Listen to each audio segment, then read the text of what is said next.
안녕하십니까. 거꾸로 투자는 쇼킹 부동산입니다. 이번 주에 발표되는 정말 중요한 세 가지 시작해 보겠습니다. 영상 전에 구독과 알람 설정 부탁드리겠습니다. 자, 이번 주에는요, 부동산 시장에 중요한 이슈가 많이 있습니다. 먼저 오늘 10월 금통위가 예정이 돼 있죠. 그리고 금요일날 3기 신도시 2차 사전청약이 시작됩니다. 마지막으로 가계부채 추가 대책이 이번 주 내에 발표될 거란 언론 보도가 계속 나오고 있습니다. 이 세 가지 모두 다 부동산 시장에 적지 않은 영향을 줄 부분인데 어떤 부분에 포커스를 맞추고 여러분들이 체크를 하셔야 되는지 하나하나 정리를 드리겠습니다. 자, 먼저 10월 금통위가 예정이 되어 있습니다. 오늘 오전에 금리를 올릴 것인지 낮출 것인지 결정이 될 겁니다. 지금 시장 전망은요, 동결이 유력해요. 대신 금리 인상을 위한 신호를 줄 것이다 이렇게 예상을 하고 있고요. 시장 전망치 컨센서스도 이미 0.75% 동결에 맞춰져 있습니다. 제 예상으로는 1명에서 2명 정도 금리 인상 소수 의견이 나올 것으로 마무리가 될 것 같습니다. 자, 10월 금통위에서 금리보다 더 중요한 게 있습니다. 바로 11시 20분부터 진행되는 총재 기자간담회죠. 이 자리에서 두 가지를 포커스를 좀 맞춰서 보셔야 됩니다. 첫 번째는 내년 1분기 금리 인상에 대한 힌트 부분이죠. 지금 시장에서 예측하기로는 이주랑 은행 총재가 금융 불균형 방지를 위해서 자신의 임기 만료 이전에 코로나19 이전 수준인 1.25% 기준금리를 맞춰놓고 퇴임할 거다 이런 전망이 계속 나오고 있거든요. 자, 그런데 내년에 대선도 있죠. 총재 임기 만료도 있죠. 이 시기에 금리 인상을 한 사례가 한 번도 없기 때문에 기자들이 집요하게 물어보겠죠. 혹시 당신 퇴임하기 이전에 금리 인상할 수 있겠냐? 이 부분에 대한 힌트를 좀 들을 수가 있을 것 같습니다. 두 번째는요, 인플레이션에 대한 한국은행 총재 발언 부분입니다. 이게 일시적이냐 심각하냐 그 부분에 대해서 이야기를 할 것 같은데, 그동안의 금통위에서 이 물가 불안에 대해서 심각하다는 표현을 거의 한 번도 한 적이 없어요. 대부분 일시적이다, 오래가지 않을 것이다, 내년이면 완화될 것이다, 그에 따른 경제 전망도 지금 나와 있는 부분이죠. 그런데 지금 각국이 일시적 인플레고 주장했었던 주요 선진국들의 중앙은행들의 스탠스가 빠르게 바뀌고 있고 통화정책도 긴축적으로 더 빠르게 전환이 되고 있는 상황이거든요. 과연 이주랑 은행 총재가 어떤 식으로 답변할 건지도 굉장히 중요한 내용입니다. 그래서 오늘 오후 6시에 저희가 영상으로 정리해서 업로드를 해드리겠습니다. 자, 저희가 지난 영상에도 말씀드렸지만요, 한국의 인플레이션율 OECD 국가 중에서 24위예요. 2.6% 높다고 이야기는 하지만 실제 OECD 국가 대비는 낮은 수준이라는 겁니다. 왜 그러냐? 관리 물가 비중이 커서 그래요. 정부가 컨트롤할 수 있는 물가 비중이 다른 국가 대비 높다 보니까 정부가 의도적으로 물가 상승률을 억제시키겠다 하면은 이 관리 물가에 포함된 항목들의 상승을 억제를 시키려고 노력하다 보니까 다른 국가 대비 낮은 물가 상승률이 나오게 됩니다. 하지만 내년에는요, 관리 물가 중심으로 물가가 급등할 가능성이 있어요. 그래서 이 부분은 내년에 어떻게 통화 정책에 반영될 것인지 이주랑 은행 총재 입에서 힌트가 나올지 그 부분도 같이 체크를 드리겠습니다. 자, 11월 금통위는 언제일까요? 11월 25일입니다. 이때 금리를 올리게 된다면 첫 금리 인상 후 3개월 만에 두 번째 인상이 단행된 거예요. 자, 2011년 이후 단기간 내에 연속된 금리 인상이 한 번도 없었습니다. 그런데 부동산 시장에서는 이런 연속된 금리 인상에 굉장히 변화된 모습을 나타난다 말씀드렸죠. 그래서 11월 달에 금리를 오르게 된다면 12월을 고점으로 부동산 시장에 변화가 나타날 가능성 강조를 드렸습니다. 그래서 꼭대기가 올해 11월 말이 될 가능성이 있다는 부분이죠. 자, 그런데 매매 시장보다도 저는 전세 변화에 특히 유의를 하셔야 되고, 오피스텔이나 빌라 시장 같은 경우는 내년부터 굉장히 취약한 모습이 나타날 가능성 충분히 염두에 두셔라 말씀을 드렸습니다. 자, 두 번째는요, 3기 신도시 2차 사전청약 진행입니다. 이번 주 금요일날 분양 공고가 발표가 예정이 돼 있습니다. 자, 2차 사전청약은요, 공공분양 6,000호 그리고 신혼희망타운 4,200호로 구성되어 있습니다. 1차 4,300호보다 2배 이상 많은 물량이죠. 자, 하지만 공급은 증가됐지만 당해 지역 선발이 많이 있습니다. 대규모 택지, 수도권 전체에서 지원 가능한 택지는 5,200호 규모고요. 당해 100%에서 5,000호가 공급이 됩니다. 그래서 이 대규모 택지에서는요, 1차만큼 높은 경쟁률이 나올 것으로 전망이 되고요. 당해 100%는 그 지역 거주자한테 좋은 기회가 되겠지만 대부분 신혼희망타운이 차지를 할 거란 부분이죠. 그래서 2차 사전 청약은요, 정말로 좋은 지역이 많다 이렇게 주목하기보다는 자, 이 두 가지의 포커스를 맞춰서 살펴보시는 게 좋을 것 같습니다. 첫 번째는 공공분양 아파트의 중형 면적 비율입니다. 1차 사전 청약에서 전용 84제곱미터가 4,333가구 중에서 73가구에 불과하다고 욕을 엄청나게 먹었죠. 자, 그래서 과연 국토부가 정신을 차리고 공공분양의 중형 면적 비율을 개정한 규칙대로 50%까지 늘릴지 아니면 기존한 대로 밀어붙일지 살펴볼 수 있는 부분입니다. 여론을 수렴했는지 안 했는지 볼 수 있다는 거예요. 두 번째는 남양주 왕숙지구의 분양가입니다. 지금 계양지구 이외에는 신도시 분양가가 공개가 안 됐어요. 그래서 이 남양주 왕숙지구를 보면서 다른 창릉지구나 교산지구의 분양가도 예상이 가능할 것으로 보입니다. 이 두 가지에 주목하시고 저희가 이 입주자 모집 공고가 나오면 정리를 드리겠습니다. 현재 수도권 청약 시장이 과열된 것은 모두 다 아는 상황입니다. 자, 이편원세선 강일 어반브릿지 당첨 커트라인이 발표됐는데 4인 가족 만점자도 당첨을 장담하기 어려운 수준이 나왔습니다. 너무 심할 정도로 청약 시장이 과열된 상황이죠. 다행히 내년까지 사전 청약 물량이 크게 늘어났습니다. 정부가 정신 차리고 민간 분양의 사전 청약도 도입을 했어요. 자, 그런데 올해 11월 달까지 진행되는 2021년 1에서 3차 사전 청약은요, 주로 주거복지 로드맵 지정 택지에서 공급이 되는 부분입니다. 그런데 이 주거복지 로드맵은 2017년 말에 지정이 됐잖아요. 자, 그런데 여기는 두 가지 특징이 있습니다. 첫 번째는 소규모 택지가 많아서요, 수도권 전체에서 지원 가능한 경우가 그렇게 많지는 않습니다. 대부분 해당 지역 거주자가 지원이 가능한 부분이고요.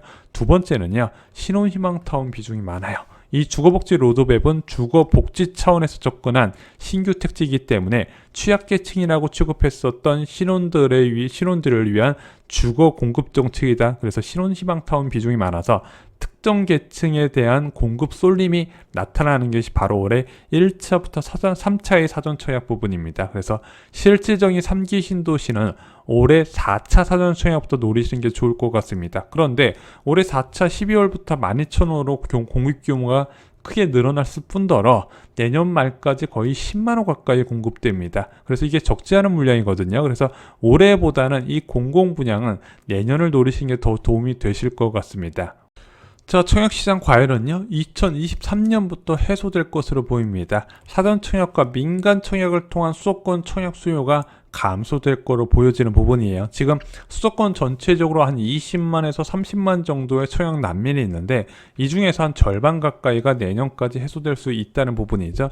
또한 지속적인 금리 인상이 예정되어 있습니다. 이 금리가 올라가게 되면 매매뿐만 아니라 전세시장 안정세도 이끌게 될 부분입니다. 그러면은 패닉 바잉 수요도 좀 더 다소 감소할 가능성이 있다는 부분이죠. 주택가격 상승 기대감이 없어지게 되면 청약 수요도 그만큼 줄어들게 됩니다. 마지막으로 서울 지역의 입주 물량 증가하는 것이 바로 2023년부터죠. 그래서 이 시기가 되면 지금처럼 미친 청약 경쟁률 가점은 아닐 것으로 보입니다. 하지만 여러분들, 이때부터 청약 경쟁률이 낮아지면 혹시 분양가가 싸지지 않을까 하는 기대감에 분양을 미루는 경우는 절대 있으면 안 된다고 여러 차례 강조를 드렸습니다. 지금 구조는요, 분양가가 싸지기 어려운 구조라는 부분, 지금 분양가가 바닥이진 않겠지만요, 어느 정도 나의 조건에 맞는다면 적극적으로 청약 계획을 세우셨으면 좋겠습니다.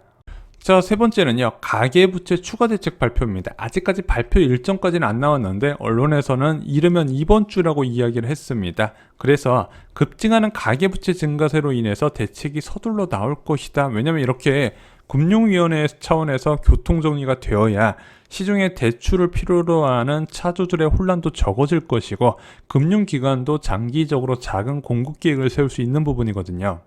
그래서 지난번에 계속 강조드린 대로 DSR 강화 방안과 전세대출 규제가 유력합니다. 이번에 가계부채 대책이 추가 대책으로 발한 이유는 기존에 이미 차주단위 DSR 단계적 확대 방안을 발표를 했었거든요. 근데 이거 발표했음에도 불구하고 계속해서 대출 수요가 늘어나니까 이것을 좀 강화할 필요가 있다. 그것을 금융위원회에서 공감을 하고 추가 대책을 발표할 것으로 보입니다. 그래서 지금 예상되는 부분이 지금 2단계나 3단계의 부분을 좀 앞당겨서 추진하는 방안, 그리고 이익금융권으로 풍선 효과가 나가는 부분을 차단하는 방안이 포함될 가능성이 있고요. 또한 신용대출을 활용한 자산 투자를 차단하기 위해서 상환 능력을 강화하는 신용대출 규제 방안도 포함될 가능성이 있습니다. 이렇게 DSR 강화 방안이 첫 번째로 나오고요.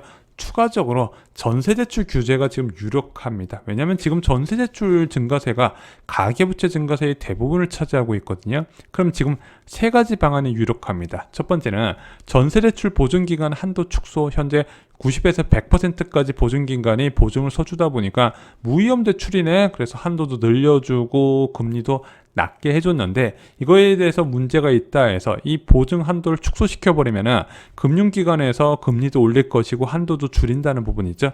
자연스럽게 연관이 가능하다는 부분입니다. 두 번째는 전세 계약 금액 대비 한도 현재 80%까지 대출을 해주는데 이게 문제가 있습니다. 아파트 시장보다는 아무래도 오피스텔이나 빌라 시장 시세 80% 대출해주는 꼴이네. 나중에 금융 불균형에 큰 위험의 리스크가 노출되어 있기 때문에 이 부분을 축소할 부분도 가능성이 높고요. 마지막으로 공적 보증과 차이가 큰 사적 보증의 한도 축소도 예정이 되어 있다고 생각합니다. 현재 5억인데 여기서 줄이는 방안도 이야기가 나올 가능성이 있어요. 제가 볼 때는 이 세 가지 중에서 한 가지는 반드시 포함이 될 겁니다. 자, 현재 시행 중인 대출 규제는요, 총량 규제입니다. 지금 은행마다 대출 줄어들고 대출 차주들 대출 안 나온다고 난리죠. 자, 이 대출 총량 규제는 뭐다? 올해 6%대까지 대출 증가세를 억제해라. 그래서 지금 6.9%까지 이제 봐준다는 이야기가 있어요. 자, 그런데 이 지금 6.9%에 다 달한 데는요, 아무래도 이제 제2금융권이나 외국계 은행 아니면 인터넷 은행들이거든요. 그 외 5대 은행 같은 경우는 가계대출 증가세를 좀 충분히 관리를 해왔습니다. 그래서 신한은행 같은 경우는 여전히 여유가 있고 우리은행도 여유가 있는 편이에요. 자, 그러면은 앞으로 대출 환경이 어떻게 펼쳐질까요? 자, 지금 대출 한도를 초과한 곳은 대출을 중단한 상황이고, 그럼 대출 한도가 남아있는 은행은 어떻게 대응을 할까요? 두 가지 방안을 생각할 수가 있습니다. 첫 번째는 대출 먼저 신청한 사람들 원하는 대로 다 해주고 나중에 11월 달이나 12월 달부터 문을 닫는 방법이 있죠. 자, 그런데 그것 말고 지금 일반 은행들은 이런 방법을 선택하고 있습니다. 바로 한도를 줄여서 최대한 나눠서 해준다는 부분이죠. 그래서 지금 신용대출 연소득 이내 범위 축소 부분이나 전세대출 한도 축소 부분도 다른 이런 맥락에서 이해를 하시면 될 것 같습니다. 자, 지금 전세대출 축소 한 달도 안 됐는데 효과가 나오고 있습니다. 자, 아실의 전세 매물 추세를 보면요, 꽤 늘어나는 거 보이시죠? 자, 보세요. 현재 아파트 전세 매물 건수가 24,000건대가 등록되어 있습니다. 자, 그런데 작년 12월에 전세 매물 건수 15,000건대, 16,000건대 수준이었어요. 전세 매물이 많이 늘어나는 상황이죠. 그래서 제가 이 전세대출 규제는요, 주택담보대출 규제보다 훨씬 파급력이 더 크다 말씀을 드렸습니다. 주택담보대출을 안 해주게 되면 수요자는 안 사면 되고요, 매도자는 안 팔면 그만이지만 전세대출이 축소돼서 전세 세입자가 다음 세입자가 안 구해진다는 것은 적지 않은 부동산 시장에 매매 시장까지 영향을 줄 수 있다는 부분이죠. 자, 이번 주에 나오는 굵직굵직한 부동산 관련 발표들 하나하나가 심상치 않은 내용들이죠. 저희가 발표 당일에 정확하게 분석을 해드리겠습니다. 당연하게 사실 그대로 전해드리는 것뿐만 아니라 이런 발표 부분들이 앞으로 부동산 시장에 어떻게 영향을 주는가까지 같이 말씀을 드리겠습니다. 자, 앞서 말씀드렸지만 지금 청약시장이 굉장히 과열된 상황입니다. 청약은 전략을 잘 세우셔야 됩니다.